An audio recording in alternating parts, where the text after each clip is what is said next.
We've got some promising news this morning about the rollout of COVID vaccines for children under 5.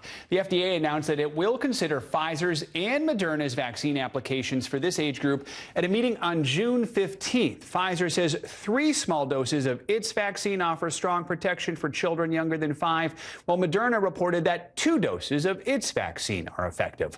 For more on this, let's bring in Dr. Curry-Winchell, Regional Clinical Director of Carbon Health and St. Mary's Hospital. Doctor, good to have you with us. So what are the next steps now to get these vaccines approved, and when might these families who've been waiting so long for this might actually be able to get their youngest kids these shots?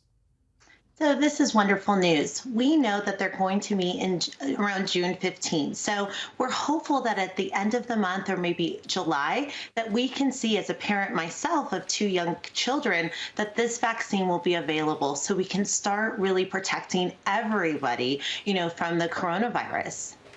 Why is there then a difference in dosage between Pfizer and Moderna's vaccines? What should parents consider when they're deciding which one to give their kids, if they do have the option, I guess, depending on what supply their doctors have? So the difference is based on data. So for Pfizer, they found that having a 3-dose regimen and really having a lower microgram of 3 micrograms was really effective. Now for Moderna, they found that a 25 microgram, so one quarter of the adult dose, was the best protection for little ones. And so that's why you see a difference. But as a mom and a doctor, picking a vaccine to protect your child, whatever one is available, is the best choice because we know it can reduce hospitalization and possible death. So as a parent, I really recommend just getting the first vaccine that is available. I bet a lot of kids will be wanting the one that involves getting a needle twice as opposed to 3 times, but that'll be up to the parents and the doctors to try and figure that one out. Let's turn to Pfizer's COVID antiviral drug, Paxlovid. Several patients who've taken it say they're experiencing rebounding symptoms after initially feeling better. Put this into perspective for us. How often is this actually happening in the grand scope? And then in general, are relapsing COVID symptoms common?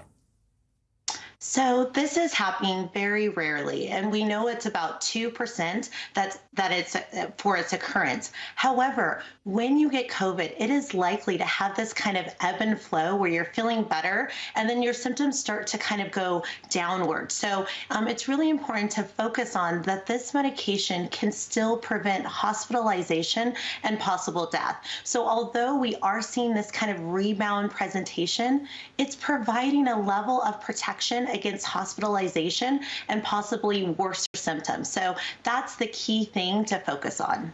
Dr. BCW, Dr. Curry-Winchell, thanks so much for joining us this morning. We do appreciate it. Thank you for having me.